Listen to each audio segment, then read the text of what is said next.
Matthew was a corpsman of mine back when I was in the Navy.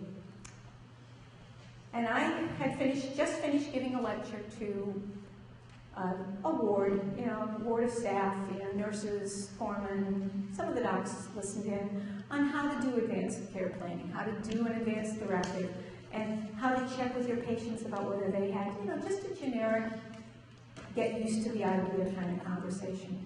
And after it was over, Matthews came up to me and he said, "Ma'am, if I didn't think I was old before, I did then."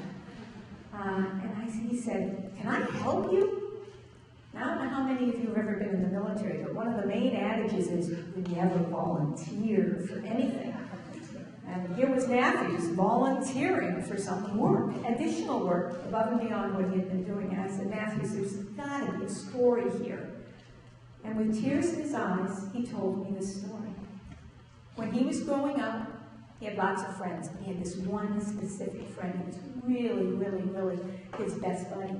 And they used to go to the swimming hole together, they'd ride their bikes, they'd go fishing, they'd do all of those things that young boys do. They even talk about girls.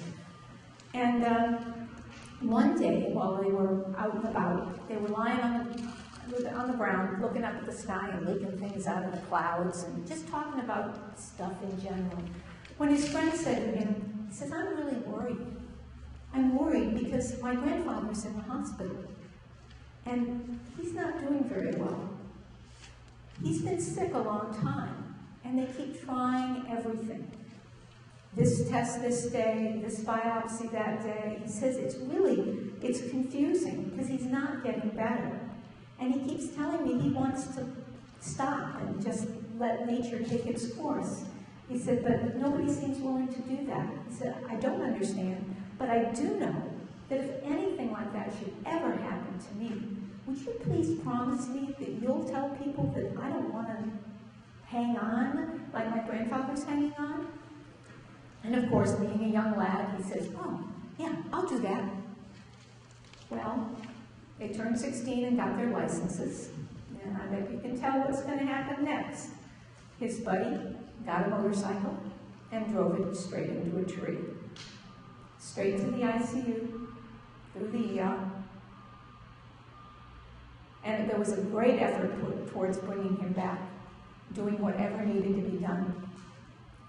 But within a week or two, this young lad was identified as being brain dead. Matthew was beside himself. He didn't know what to do. So he asked to meet with this young lad's parents, and he explained the conversation he had had with him and how important it was to their son that he not be drug along with care that seemed futile. I know well it's hard to lose a child. And so the parents couldn't make that happen, couldn't let go. That young lad lived for 18 months, and Matthew visited him every day. It wore on his soul immensely. And Matthew said, "The one thing I promised him before he died, even though he couldn't hear me, was that I would make sure I shared his story with everyone I knew and encourage them all to put together advanced directives so people know what they want. And people have something in writing.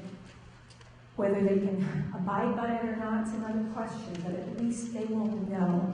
And I want to help you get to all of our staff and our patients to encourage them to do this." Of course, I said, "No, I don't need your help." No, wrong. He was the best spokesperson that I ever had for talking about advanced directives, because he cared. He lived it. He knew what it meant to people. And so Matthew was my hero, because he really, really felt compassion and has made a difference in a whole lot of people's lives because he's gotten them to do their directives.